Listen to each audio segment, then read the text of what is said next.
minister, we will notice na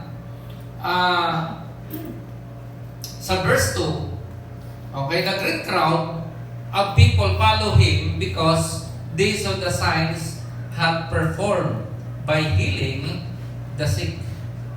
Yung mga tao sumusunod kay Jesus because nakita nila yung mga miracle ni Jesus. Pagpapagaling sa mga may sakit, o pagpapagaling, o pagpapalayas doon sa mga masasamang espiritu.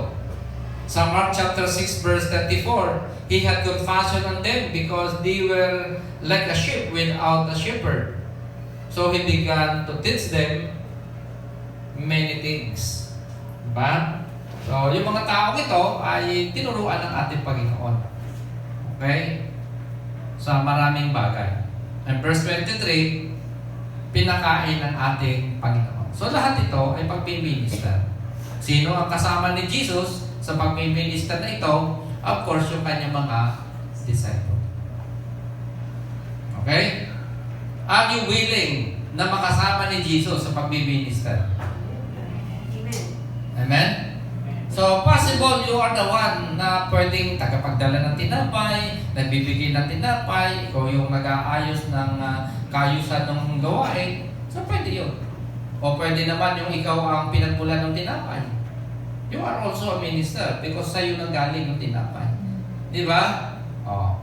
Di ba yung bata, mayroong 5 tinapay, 2 isda? O. Nag-minister siya doon sa maraming crowd, nagamit siya ng Diyos. Maybe you are the Andrew, wala nang tinapay, pero ikaw naghahanap ng paraan para matugunan yung pangangailangan ng ministry. You are also a minister. Di ba? So, saan man doon, minister tayo. Maaari ko siguro yung nag-ayos ng mga grupo. Pinaupo kasi yung mga tao, di ba? O, sa ibang salita kasi, by number yun eh. Mga 50 yata, ganun eh. 50-50 ang pinaupo. So, possible ikaw yung nag-ayos doon. Nagmamanage. So, pwedeng ganun. But you are a minister. Di ba?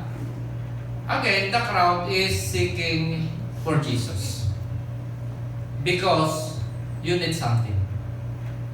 Kailangan mo eh. Kaya naghahanap ka. Talapit ka kay Lord kasi may kailangan ka. Okay? Pero hindi ka nun dapat. The disciples ay kasama ni Jesus.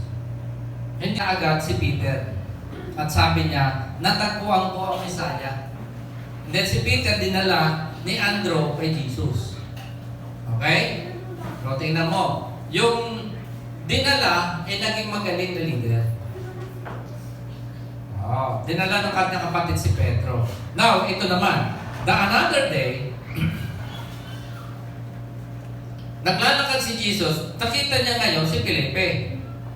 Tinawag niya si Felipe sa kabila ng busy, nag-aayos ng kanilang negosyo.